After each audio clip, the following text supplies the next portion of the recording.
नगरी कोकिलावन में गायों का सुरक्षित रहना हुआ दुश्वार। कोसिकला राकेशगढ़ कान्हा की नगरी में गायों का सुरक्षित रहना प्रतिदिन दुश्वार होता जा रहा है। सूत्रों के माध्यम से हर तीसरे चौथे दिन कोकिलावन और आसपास के गांवों से गायों की तस्करी की जा रही है। बताया जा रहा है कि हमारे कान्हा की नगरी से कुछ गौ तस्कर जहां से गायों को दूसरे क्षेत्रों में ले जाते हैं और वहां पर उनको बेचते हैं और उन पर अत्याचार करते हैं। समर्पण सेवा समिति में विशिष्ट अतिथि के रूप में आई हुई सुमन संपत सिंह जी ने बताया कि अगर ब्रज जैसी नगरी में भी ऐसा अत्याचार हो रहा है तो ये बड़े शर्म की बात है। हम सबको प्रशासन से सहायता लेनी चाहिए और गौ तस्करों को रोकना चाहिए। आज भी भारतीय समाज में गाय को गौ माता कहा जाता है। सभी जानवरों में गाय एक ऐसा जानवर है जो माँ शब्द का उच्चारण करता है, इसलिए ऐसा कहा जाता है कि माँ शब्द की उत्पत्ति गोवंश से हुई है। बताया गया कि गौ माता में 33 करोड़ देवी देवता निवास करते हैं, इसलिए इसकी सेवा से हमारे पाप नष्ट होते हैं।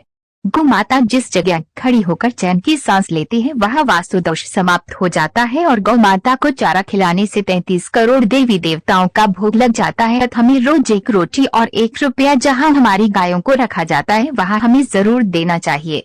गौ माता पूरे विश्व की सेवा करती है, केवल जिंदा रहने तक ही नहीं मरने के बाद भी वह हमारे काम आती है। तो हम को सेवा समिति गौशाला कोकिलावन में जो कोरोना जैसे समय में भी लगातार गौ माता की सेवा करते आए हैं, अगर इस तरह के विचार सभी के मन में आ जाए तो निश्चित ही हमारे देश में कोई समस्या कभी नहीं आ सकती। आखिर हमें गौ माता की सेवा करनी और करानी चाहिए। वाइड सुमन संपत सिंह।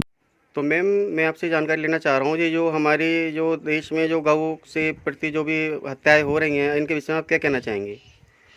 नमस्कार, मेरा नाम सुमन संपत सिंह है। मेरे हस्बैंड गौपुत्र संपत सिंह थे जो कि गौ रक्षा में 2007 से काम कर रहे हैं। और गौ हत्या को बंद करने के लिए सबसे पहले हमें गौ सेवा करनी शुरू करनी पड़ेगी, क्योंकि जब हिंदू गौ सेवा करेगा तो कत्ल खानों तक गाय जाएगी ही नहीं, और जब गाय कत्ल खाने तक नहीं जाएगी तो कत्ल होगा ही नहीं। उसके लिए हमें हर प्रयास करना पड़ेगा। जो गाय बाहर घूम रही हैं, हमें सबसे पहले ये बंद करना पड़ेगा कि वो बाहर ना जाए। जो परिवार सक्षम नहीं है, जो 4 परिवार मिलके भी अगर एक गाय को पाल सकते हैं तो वो पालेंगे। और अगर ऐसा कुछ होगा तो गाय का दूध भी है, गाय का गोबर, गाय का मूत्र, सब चीज़ें काम आती हैं इंसान के। वो जब आप उसकी जागरूकता फैलाओगे तो हिंदू सोचेगा ही नहीं कि गाय बोझ है। जब तक गाय बोझ रहेगी ना, ये गौ माता जब तक बोझ रहेगी किसी पे, तब तक वो कत्ल खानों तक जाएगी। और जब उसकी उपयोगिता समझ में आने लगेगी तो वो कत्ल खानों तक जाएगी ही नहीं, तो गौ हत्या अपने आप ही बंद हो जाएगी।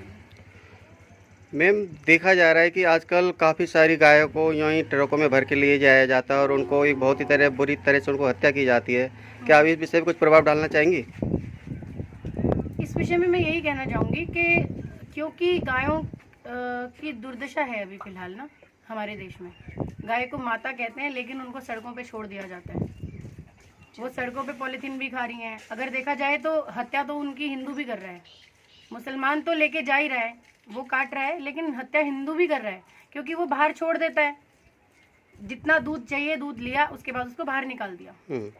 जब वो सड़कों पे घूम रही हैं, वो कहीं पे एक्सीडेंट हो जाएंगी, कहीं पे वो पॉलीथीन खाएंगी, कहीं पे वो कचरा खाएंगी, तो उससे क्या होगा? उससे भी वो माता, हमारी माता ऐसे तो नहीं रही ना, वो भी उसमें दिक्कत है। और तब उसके बाद क्योंकि वो बाहर घूम रही है, आवारा है, तो उनको क्योंकि आवारा बोल दिया जाता है, जो बेसहारा है उनको आवारा बोल दिया जाता है। तो वो बेसहारा गौओं को ये जो तस्कर जिन्हें आप कहते हैं कि जो गाय लेके जा रहे हैं कत्ल खाने तक, उनके लिए बहुत आसान काम हम खुद हिंदू ही कर रहे हैं। अगर ये बाहर होंगी ही नहीं तो वो कहाँ से लेके जाएंगे? वो लेके जा ही नहीं सकते। तो हमें सिर्फ यही करना है कि हम गौओं की सेवा कैसे करें, उस पर ध्यान दें कि कैसे हम ये ध्यान रखें कि हमारी गौएँ भूखी ना मरे, उनके लिए चारे का बंदोबस्त हो। अगर उनको कोई दिक्कत तकलीफ है तो हमारी गौशालाओं में लोग ज़्यादा से ज़्यादा दान करें, ताकि गौशाला इतनी कैपेबल हो जाए कि वो गौओं को रख सके अपने पास। अगर हर महीने का भी, मेरे जो हस्बैंड थे गौपुत्र संपत सिंह, उन्होंने एक 2007 में मिशन चलाया था 1 रुपया 1 रोटी के नाम से। और 1 रुपया और 1 रोटी देते हुए किसी को भी, क्योंकि देखो हम हिंदू हैं, हमारे घर में 1 रोटी सुबह गाय की निकलती ही है। उसके साथ अगर हम 1 रुपया, कोई भी सक्षम होता है 1 रुपया देने के लिए, वो आज हमारे लिए 1 रुपया है, लेकिन जब सब मिलके देते हैं तो वो एक एक करके ना लाख भी बनता है। उससे हम गायों के लिए अगर काम करेंगे तो इसमें हमें हेल्प मिलेगा कि हम गायों को कत्ल खाने तक ले जाने से रोक सकते हैं।